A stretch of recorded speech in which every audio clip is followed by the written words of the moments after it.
Mwongozo wa kujifunza Biblia. Leo ikiwa ni Oktoba 22, siku ya Jumatano. Tunaenda kuiangazia mada inayosema Bwana atawapigania ninyi. Kulingana na Kutoka sura ya 14 aya 13, aya 14 na aya ya 25, mpango wa Mungu wa awali na mkamilifu ulikuwa ni upi kuhusu kuhusishwa kwa Waisraeli katika mambo ya vita? Katika wakati ule wa zahama, wakati watu wa Israeli walipolazimishwa kuingia katika njia isiyo na pakutokea, Musa akawaambia watu, msiogope, simameni tu mkauone wokovu wa Bwana atakaowafanyia leo. Kwa maana hao wa Misri mliowaona leo, hamtawaona tena milele. Bwana atawapigania ninyi, nanyi mtanyamaza kimya. Kutoka sura ya 14 aya 13 na 14. Kulingana na kisa hiki cha kibiblia, hata Waisraeli wenyewe walielewa uhalisia huo. Na tukimbie mbele ya Israeli, kwa kuwa Bwana anawapigania kinyume cha Wamisri. Kutoka 14 aya 25. Kuingilia kati kwa Mungu kwa ajili ya Waisraeli wasiojiweza, wasio na mafunzo katika mbinu za kijeshi, kinakuwa ni kielezo. Kutoka inawasilisha mfano, kielelezo cha uingiliaji wa Mungu kwa niaba ya Israeli. Hapa si kwamba tu vita inapiganwa na Yahwe, bali pia Israeli wanatakiwa wasipigane. Kutoka sura ya 14 aya 14. Mungu ndiye mpiganaji, uwezo wa kuanzisha upo kwake.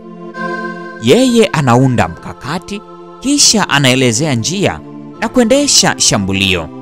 Kama Yahwe asipopigana kwa ajili ya Israeli, hawana uwezekano wa kufanikiwa. Ellen G. White anafafanua hili kama dhihirisho la ukweli kwamba Mungu hakukusudia kwamba waitwae nchi ya ahadi kivita, bali kwa njia ya kujisalimisha na utii usio na masharti kwa maagizo yake. Ellen G. White, The Signs of the Times, Septemba 2 mwaka wa 1880. Kama ilivyokuwa katika ukombozi wao kutoka Misri, Mungu angepigana vita vyao kwa ajili yao. Kile tu walichopaswa kufanya ni kutulia tu na kushuhudia uingiliaji wake mkuu. Historia inaonyesha kwamba wakati wowote Israeli ilipomtumaini Mungu kiasi cha kutosha, hawakuhitaji kupigana.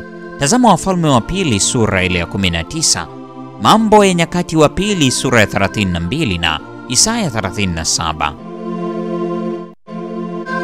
Katika mpango bora kabisa wa Mungu, kamwe Israeli hawakuhitaji kujipigania.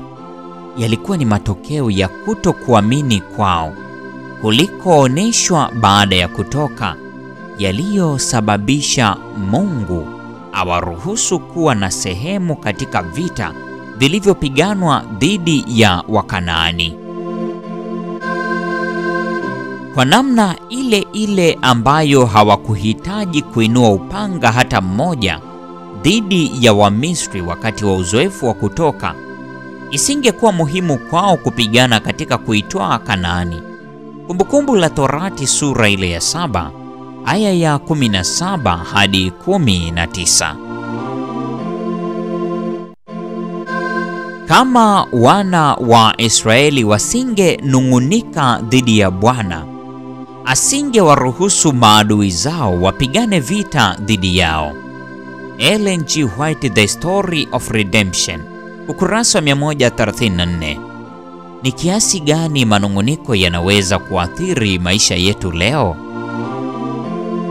Mpendwa wa mfuatiliaji wa mfululizo wa masomo haya ya mwongozo wa kujifunza Biblia, leo tumejifunza kwamba Bwana atawapigania ninyi. Hii ni Oktoba 22, siku ya Jumatano. Mungu atubariki sote.